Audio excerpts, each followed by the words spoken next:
ആലുവയ്ക്കും അങ്കമാലിക്കുമിടയിൽ കഴിഞ്ഞ ശനിയാഴ്ച രാത്രിയായിരുന്നു സംഭവം.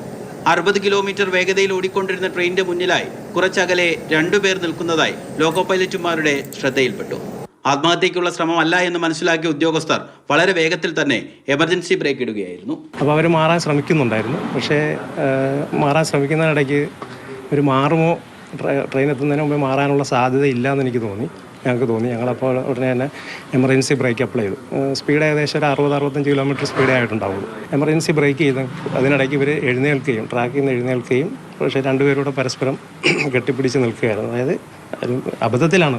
പാരലായിട്ട് വീണപ്പോൾ ട്രെയിൻ അതിൻ്റെ തൊട്ട് പുറകെ ഇവർ വീഴുകയും ഒരു 50 മീറ്റർ തൊട്ട് അടുത്തെത്തുമ്പോഴാണ് ഇവർ വീഴുന്നത്. വീണ ഉടനെ തന്നെ ട്രെയിൻ അവരുടെ മേലെ കയറി ഏകദേശം ഒരു ഫ്രണ്ട് പോർഷൻ എഞ്ചിൻ്റെ ഫസ്റ്റ് ആക്സിലിന് മുമ്പ് ട്രെയിൻ അവിടെ നിന്നു. രക്ഷപ്പെടുത്തലിന്റെ ദൃശ്യങ്ങൾ സമൂഹ മാധ്യമങ്ങളിൽ പ്രചരിച്ചതോടെ ഉദ്യോഗസ്ഥർക്ക് അഭിനന്ദന പ്രവാഹമാണ്. ട്രെയിൻ ഇത്രയും നേരം ഡിലേ ആയി. ഒരു ആലുവയിൽ നിന്ന് പുറപ്പെട്ട് ഇത്രയും നേരമായിട്ടും അങ്കമാലി എത്തില്ല. അപ്പം നമ്മൾ റീസൺ കാണിക്കേണ്ടി വരും റെയിൽവേയോട്. ഇത് പറഞ്ഞതിനേക്കാളും നല്ലതാണല്ലോ. അതിൻ്റെ പിന്നെ തന്നെയല്ല, നാളെ റെയിൽവേ പോലീസ് വന്ന് ചോദിക്കുമ്പോൾ ആരാണ് ഇവിടെ കിടന്നത് അല്ലെങ്കിൽ ഇവിടെ നിന്നതെന്നൊക്കെ ചോദിക്കുമ്പോൾ നമ്മളതിന് സമാധാനം പറയേണ്ടി വരും. ലോക്കോ പൈലറ്റുമാർ രക്ഷപ്പെടുത്തിയവർ ആ പ്രദേശത്ത് തന്നെയുള്ളവരാണ്. മാതൃഭൂമി ന്യൂസ്, ആലപ്പുഴ.